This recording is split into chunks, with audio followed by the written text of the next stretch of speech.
ভারতের তেজাস আর পাকিস্তানের JF-17 দুটি যুদ্ধবিমান দুটি দেশের গর্ব।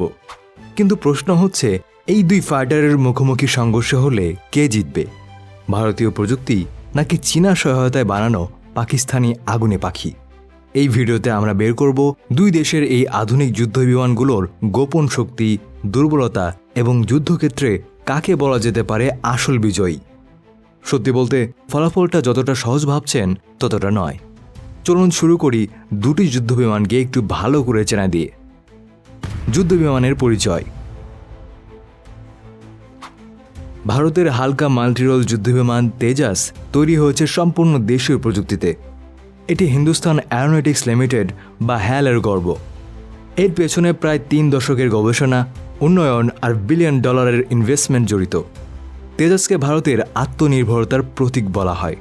অন্যদিকে পাকিস্তানের JF-17 থান্ডার তৈরি করা হয়েছে চীনের চেংডু অ্যারোস্পেস কর্পোরেশনের সহযোগিতায়।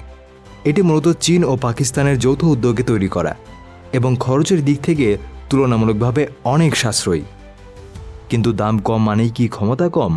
ঠিক এখানেই শুরু হয় মূল লড়াই। ডিজাইন ও প্রযুক্তি। তেজাসের ডিজাইন বেশ আধুনিক। এটি ডেল্টা উইং ডিজাইন ব্যবহার করে, যা এটিকে অ্যারোবেটিক বা আকাশে দ্রুত গতিতে বাঁক নিতে সহায়ক করে।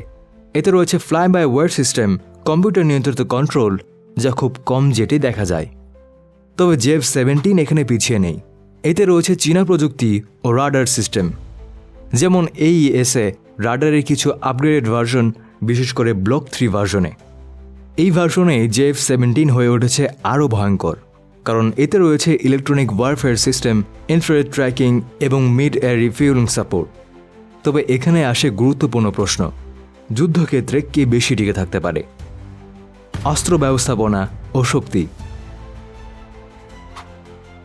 তেজাসের মূল শক্তি এর মডিউলার ডিজাইন ও বিয়ন্ড ভিজুয়াল রেঞ্জ বা BVR মিসাইল সিস্টেম। ভারতীয় তেজাসে যুক্ত হয়েছে অ্যাস্ট্রা মিসাইল, যা সম্পূর্ণ দেশীয়ভাবে বানানো এবং একাধিক লক্ষ্যবস্তুকে ধ্বংস করতে সক্ষম। অন্যদিকে JF-17 তার শক্তি খুঁজে পায় চীনের তৈরি PL-15 এবং SD-10A মিসাইলে। PL-15 মিসাইলের রেঞ্জ 250 কিলোমিটার পর্যন্ত দাবি করা হয়, যা বর্তমান যে কোনো ভারতীয় BVR মিসাইলের তুলনায় অনেক বেশি। তবে বিশেষজ্ঞরা বলেন, কেবল রেঞ্জ নয়, মিসাইল গাইডেন্স, ইলেকট্রনিক প্রতিরক্ষা ব্যবস্থা ও পাইলটের স্কিল নির্ধারণ করে আসল ফলাফল। এই সকল অস্ত্র নিয়ে পরবর্তী ভিডিওতে বিস্তারিত আলোচনা করা হবে, তো চ্যানেলটি অবশ্যই সাবস্ক্রাইব করে রাখুন। যুদ্ধক্ষেত্রে পারফরম্যান্স ও রেকর্ড।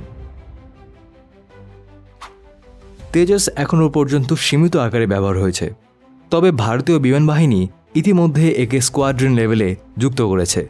সাম্প্রতিক বছরগুলোতে এটি মাল্টিন্যাশনাল এক্সারসাইজে অংশ নিয়েছে এবং প্রশংসিত হয়েছে। JF-17 যদিও বেশ কিছু যুদ্ধের মুখ দেখেছে, বিশেষ করে 2019 সালে অপারেশন সুইফট রিপোর্টে, যেখানে পাকিস্তান দাবি করে এই জেট ব্যবহার করেই ভারতীয় যুদ্ধবিমানকে প্রতিহত করা হয়েছিল। তবে এই তথ্য নিয়ে বিতর্ক রয়েছে। ভারত বলে তাদের MiG-21 ছিল ফ্রন্টলাইনে এবং JF-17 সেখানে ভূমিকা রাখেনি।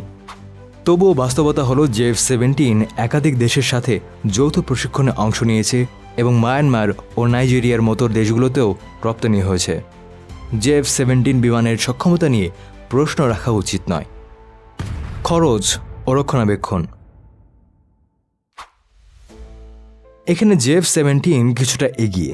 এর প্রতি ইউনিট খরচ প্রায় 25 থেকে 30 মিলিয়ন ডলার, যেখানে তেজাসের খরচ 40 মিলিয়নের কাছাকাছি। পাকিস্তান বারবার বলেছে তারা কম খরচে আধুনিক যুদ্ধ ক্ষমতা অর্জন করতে চায় এবং JF-17 তাদের সেই লক্ষ্যে সহায়ক, যে লক্ষ্য তারা নিঃসন্দেহে অর্জন করতে সক্ষম হয়েছে। তবে ভারতের তেজাসকে নিয়ে যে বড় প্লাস পয়েন্ট, সেটি হলো দেশীয় প্রযুক্তিতে তৈরি হওয়া এই রক্ষণাবেক্ষণ, আপগ্রেড ও কাস্টমাইজেশন অনেক বেশি সহজ।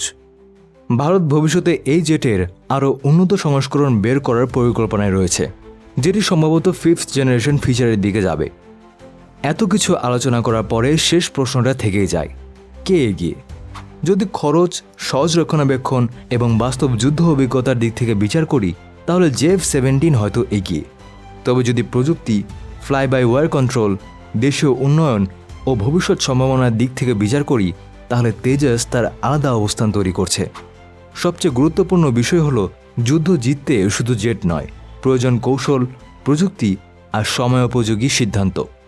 আর সেই জায়গায় দুই দেশই তাদের নিজস্ব পথে এগিয়ে চলছে। তবে একটাই প্রশ্ন এখনও মানুষের মনে, যদি একদিন আকাশে মুখোমুখি হয় তেজস আর JF-17, কে শেষ পর্যন্ত হবে আকাশের রাজা? আপনার কি মনে হয় তা কমেন্টে অবশ্যই জানিয়ে যাবেন। আর চ্যানেলটি সাবস্ক্রাইব করতে ভুলবেন না। আজকের জন্য এ পর্যন্তই। আল্লাহ হাফেজ।